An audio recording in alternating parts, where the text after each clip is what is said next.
O tema está diante de mim e diante dos irmãos. Nossa tarefa é falar sobre o livro mais poderoso de todos os tempos, a Bíblia. Essa palavra Bíblia surgiu no século II da era cristã. Foi utilizada primeiramente por um autor chamado Clemente de Alexandria, que no século II, então, usou essa palavra para se referir ao conjunto dos livros da Bíblia. Essa palavra Bíblia vem de uma outra palavra, que é um lugar, uma cidade chamada Biblos, onde se fabricava o melhor papiro para a produção da Bíblia.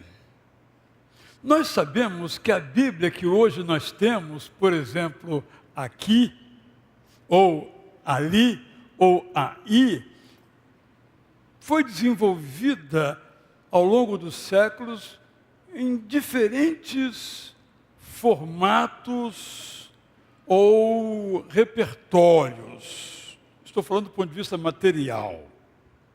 Primeiramente, a Bíblia surgiu na mente. Não era escrita, porque o desenvolvimento da tecnologia ainda não conhecia a escrita de um modo que pudesse ser organizado. Os irmãos sabem que os primeiros textos que nós conhecemos eram gravações em pedras. As chamadas cartas de Tel Amarna, que estão no Museu do Egito, são, na verdade, pedras que as pessoas levavam nas carroças, ou até jogavam, e nessas pedras tinham inscrições. A escrita começou assim. Aí depois foram surgindo outros implementos que a tecnologia foi permitindo, especialmente aqueles papiros que eram desenvolvidos a partir daquela planta chamada papiro, que dava às margens do rio Nilo. Todos os papiros vinham do rio Nilo. Os países de outros lugares tinham que importar, obviamente, esse material que era muito abundante. Então essa folha, ela era prensada e ali se escrevia com um estilete em preto, geralmente, esse material. Aí depois vieram os pergaminhos, que eram peles de carneiro, que já permitiam uma certa facilidade. Essas peles de carneiro depois começaram a ser coladas umas nas outras, uma em cima da outra, porque o papiro era um rolo que se abria, e também o pergaminho era um rolo que se abria. Quando esses rolos puderam ser cortados e colocados um em cima do outro, se formavam os chamados códices. Mas esses códices não eram impressos, eram cópias únicas, feitas pelas mãos dos escribas, que eram pessoas de muito poder em todas as culturas antigas do mundo, porque todo o conhecimento, todo o saber estava na cabeça deles, eles passavam então ali para o papel. Papel é a nossa força de expressão, e até mesmo a palavra papel vem do papiro, não é? Então, essas formas, do ponto de vista tecnológico da Bíblia. Observa que há uma mudança muito grande na tecnologia, evidentemente, então somente. O que nós temos, então, de Bíblia foi se formando de modo escrito a partir do século X a.C. E se tornou algo que tomou uma forma quando a tecnologia permitiu.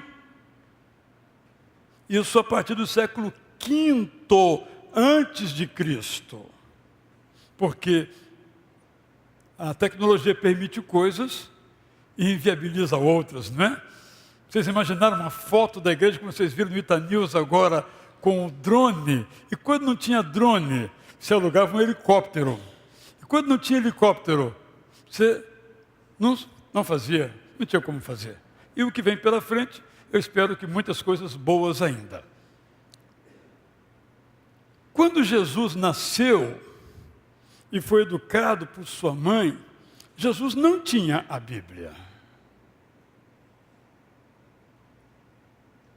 Ninguém tinha a Bíblia em casa.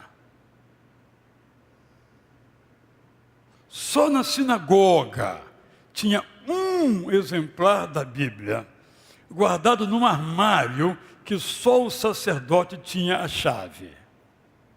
Era uma coisa, vamos dizer, muito cara. Era uma coisa também muito valiosa do ponto de vista espiritual. Jesus sabia a Bíblia de ouvir. A Bíblia era transmitida de modo oral. É por isso a minha tese é que a Bíblia é simples. Porque ninguém ouve uma coisa complexa. Ninguém memoriza uma coisa difícil. Mas memoriza coisas fáceis e simples. A Bíblia é um livro muito simples. Quando Paulo começou o seu ministério, poucos anos depois da morte de Jesus, Paulo começou o seu ministério por volta dos anos 40, portanto, 8 ou 9 anos depois da morte de Jesus, os recursos já eram superiores, e Paulo então tinha a Bíblia toda? Não. Paulo tinha alguns pergaminhos da Bíblia. Observem, por que estou dizendo isso? Para a gente refletir sobre o privilégio que hoje nós temos. Tanto é que não dava para Paulo levar para tudo quanto é lugar. E às vezes deixava na casa de um amigo de alguma igreja. Por isso, quando ele escreve a Timóteo, ele fala: traga os pergaminhos. Não dava para ficar carregando. Mas ainda, a Bíblia que Jesus Cristo lia de ouvir, e Paulo de ouvir e de ler em alguns pergaminhos, não em todos, o chamado Antigo Testamento, não é a mesma que nós lemos. Vamos com calma. Porque tanto Paulo quanto Jesus tinham uma Bíblia, isto é, o Antigo Testamento, como nós chamamos. Jesus chamava de a lei e os profetas, está no texto bíblico, em grego. Jesus foi criado numa cultura aramaica e hebraica, do ponto de vista da sua família, mas a cultura que o envolvia era uma cultura da língua grega. Então, a Bíblia que circulava, chamemos assim, era em grego. Quando ele abre na sinagoga o pergaminho, era em grego. Quando a Bíblia passou do hebraico para o grego, nós temos então aí uma outra Bíblia, no sentido da organização dos livros, da sequência dos livros. A sequência que se usava no tempo do Antigo Testamento, chamado Tanakh, que formou em hebraico um anagrama, os Ta de T, por exemplo, Torá e os demais. Quando os Septuagintas ou os gregos traduziram, colocaram em outra sequência, o que, é claro, não tem nenhuma importância. Dada essa informação original, nós aprendemos algumas coisas muito essenciais. Eu quero citar, primeiramente, um desses textos, que eu vou ler agora para os irmãos, um texto que nos fala, então, da maravilha do Evangelho, quando Jesus usa uma linda expressão. Eu quero lhes convidar a me acompanhar, então, nessa leitura. Está em Mateus 5, 17 a 20. Não concluam precipitadamente que eu vim negar o que o Antigo Testamento diz. no texto grego está dito a lei e os profetas. O que são esses livros, lei e profetas? É aquilo que nós chamamos de Antigo Testamento. Por isso, nessa versão, eu uso o termo que nós entendamos. Na verdade, eu vim obedecê-lo, isto é, ao Antigo Testamento, evidenciar sua importância e confirmá-lo. Estou aqui para reafirmar tudo o que ele diz, o Antigo Testamento, palavra por palavra. Ele continua valendo e assim será até o mundo acabar. Todos os mandamentos que ele nos traz devem ser cumpridos. Não existe essa, eu gosto do Deus do Novo Testamento, não gosto do Deus do Antigo Testamento. O Deus é o mesmo. Aquelas regras do Antigo Testamento, delas eu não gosto não, eu gosto do Novo Testamento. As regras são as mesmas. O que Jesus Cristo faz é interpretar aquelas regras. Mas ele não muda as regras. Vieram da mesma fonte, o Pai Eterno. Quem desrespeitar qualquer um dos mandamentos das Escrituras, inclusive os menos citados, que eu observo que nós pegamos um livro da Bíblia, vamos pegar Ezequiel, por exemplo. Nós usamos de Ezequiel um pouquinho do capítulo 18, um pouquinho do 37 e um pouquinho de mais um outro, e Ezequiel acabou. Ezequiel, no entanto, são 40 capítulos. Ezequiel é um dos livros mais extraordinários da Bíblia, porque ele tem um refrão. Esse refrão está na Bíblia. E eles saberão que eu sou o Deus eterno. Aparece na Bíblia essa expressão 164 vezes. Saberão ou reconhecerão que eu sou o Deus eterno. E destas, 64 estão no livro de Ezequiel. Então ele vai falando, e então saberão que eu sou o Deus eterno. E então saberão que eu sou o Deus eterno. Essa é a mensagem central do livro. Mas só ficamos com o Vale dos Ossos Secos. Porque o resto nós temos dificuldade de compreender, mas mencionarei isso já já. Então, a Bíblia não são apenas os textos mais conhecidos. São os conhecidos e são os desconhecidos.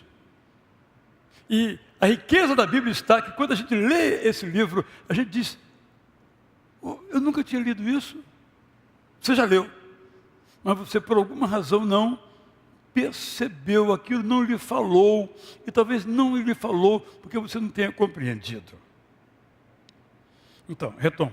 Quem desrespeitar qualquer um dos mandamentos das Escrituras, inclusive os menos citados, e ensinar outras pessoas a fazer o mesmo, demonstra que não entendeu o que é o Evangelho da graça de Deus.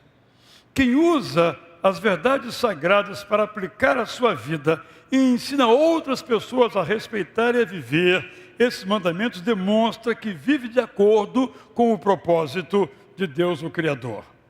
Portanto, não imitem nem os teólogos, nem os fariseus.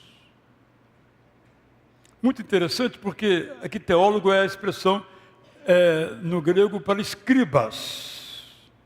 Eu entendi que escribas é uma expressão que no Brasil poucos entenderão. Nos Estados Unidos eles entendem. Há uma profissão lá chamada escriba, é uma profissão.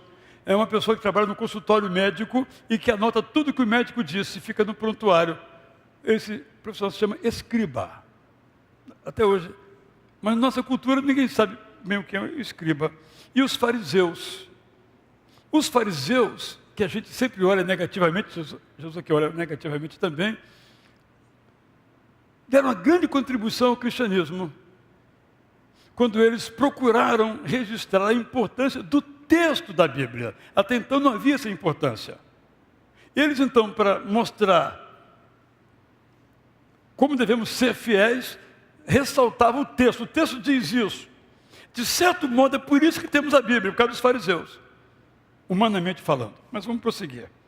Mas procurem viver segundo os padrões elevados do Deus eterno, como tenho ensinado a vocês e passo agora a explicar.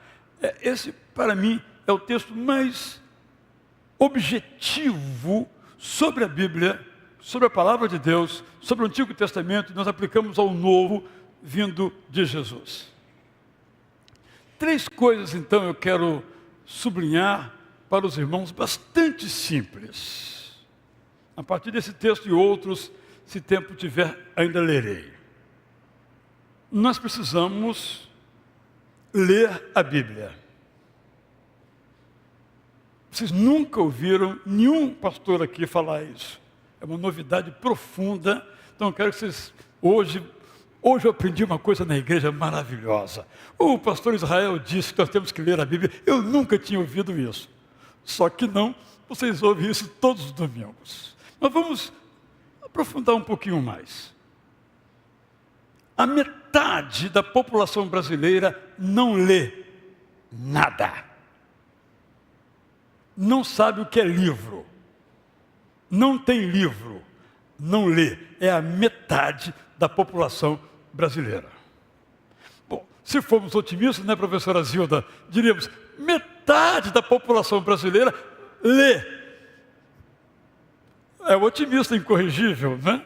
Isso dá aí o quê? Uns 150 milhões de pessoas, né? Temos muita coisa ainda para prosseguir, nós como autores e editores.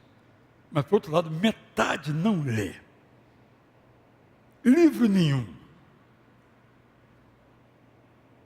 É algo para a gente refletir. Então, tem sentido falar em ler a Bíblia.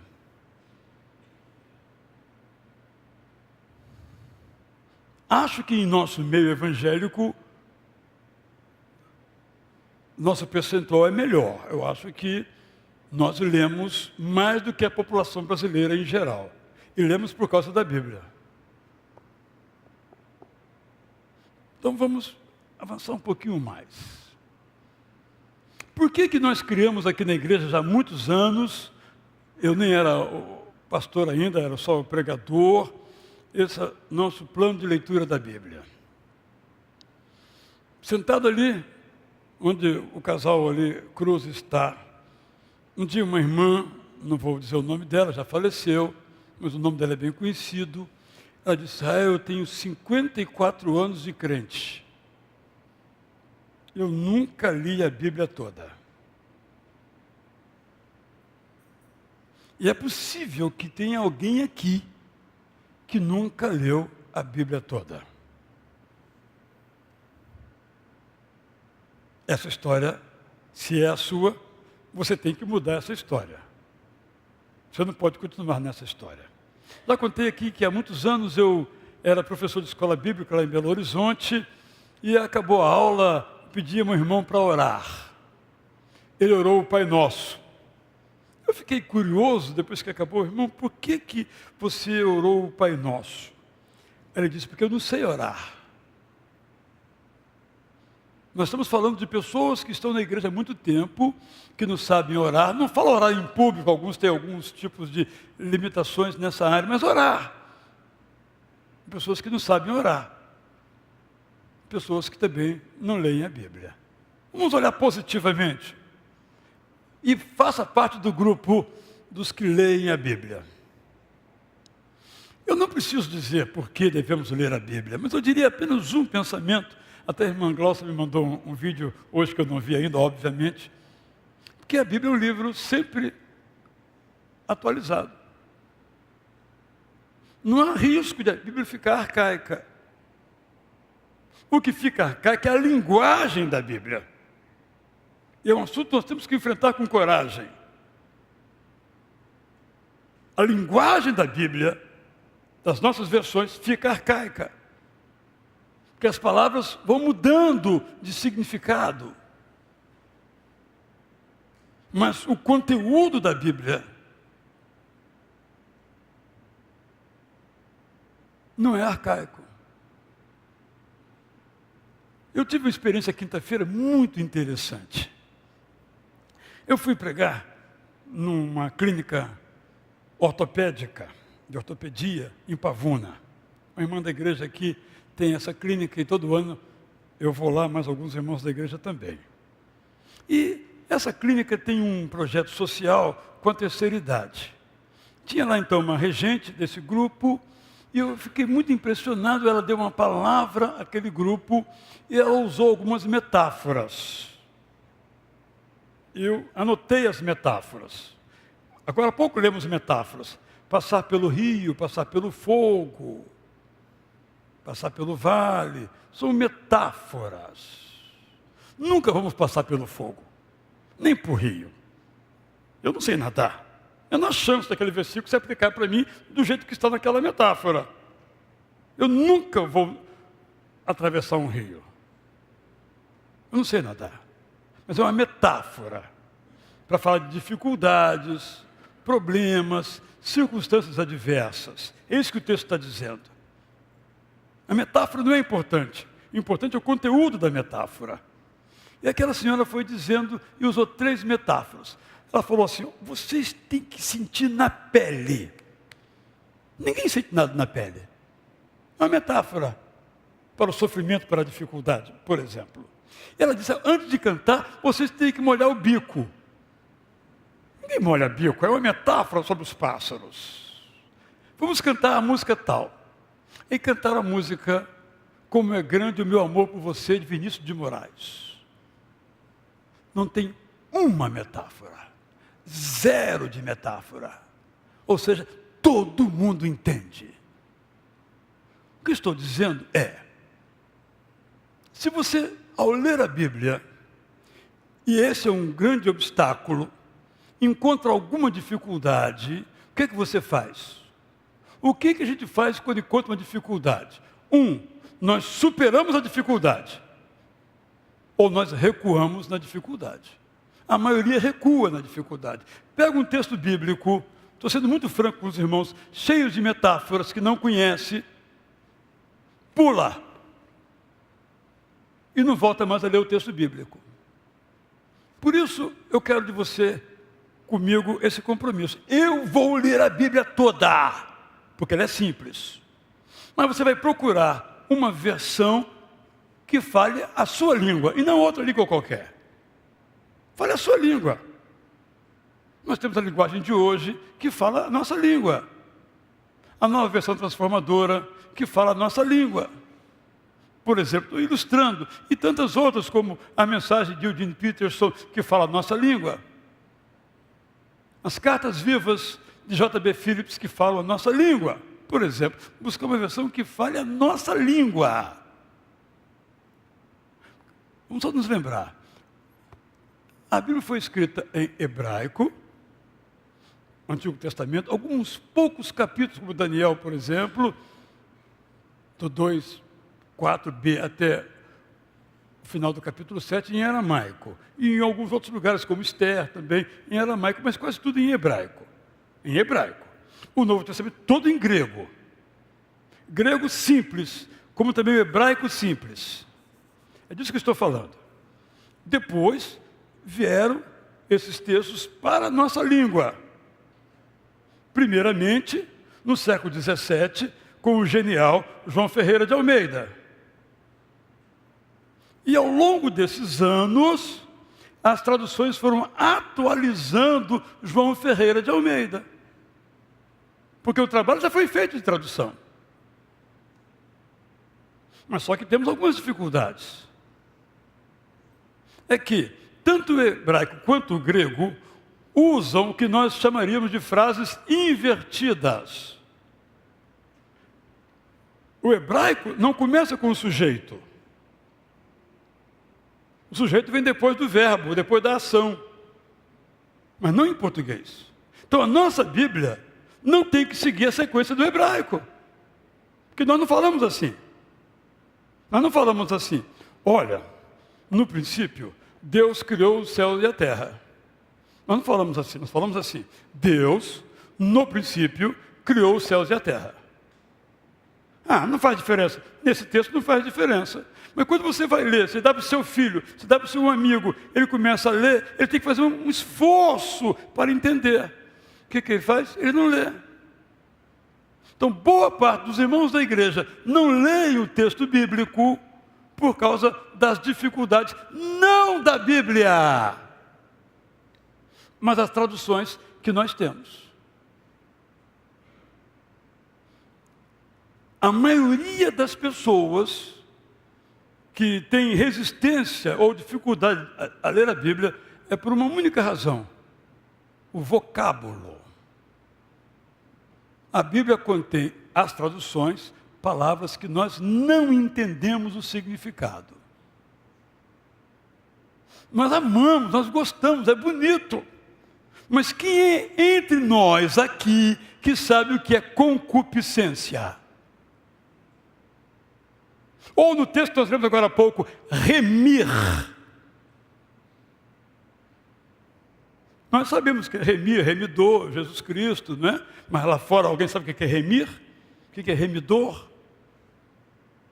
É disso que estou falando.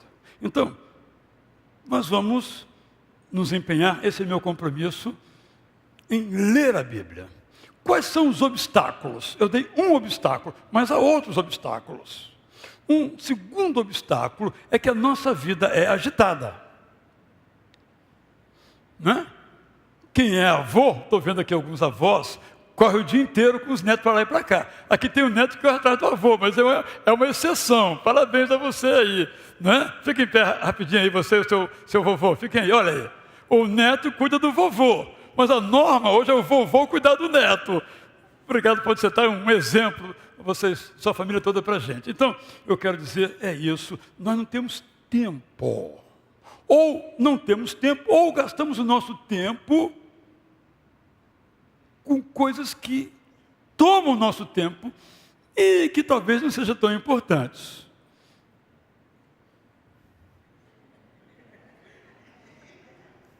Não preciso falar mais nada. Para quem está em casa, né? Quanto tempo nós gastamos com isso daqui? Eu amo isso daqui. Uso muito isso daqui. Mas ele gosta de controlar as pessoas. Ele quer me controlar. Eu tenho que decidir se vou deixar ou não. Só um exemplo. E assim outras coisas que nos tiram daquilo que é o principal da nossa vida.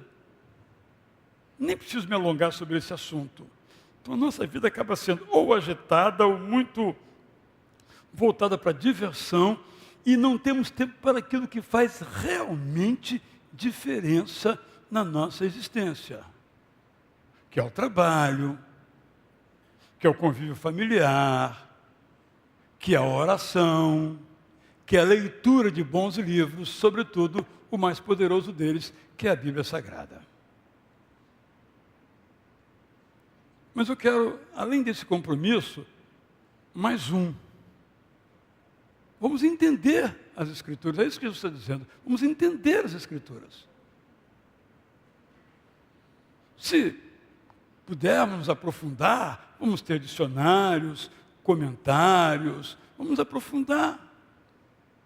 Que quanto mais nós nos aprofundamos nessa riqueza da Bíblia, mais ricos nós ficamos. Mas uma terceira ação nós precisamos é viver. Ler, entender e viver a palavra de Deus. É isso que Jesus Cristo disse nesse texto aqui. Então, eu gostaria, estou aqui lançando esse desafio, bem simples, repetitivo, mas as coisas boas nós temos que repetir.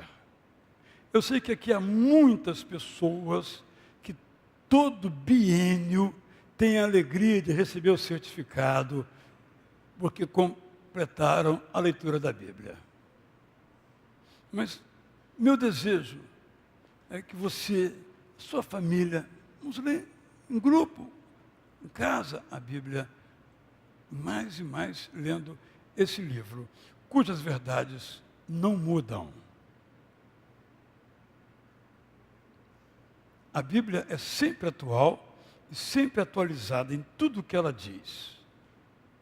Não mudam, tudo muda, tudo passa, mas a Bíblia não passa, porque é a palavra de Deus. Todos sabemos disso. Mas não adianta só contemplar a Bíblia.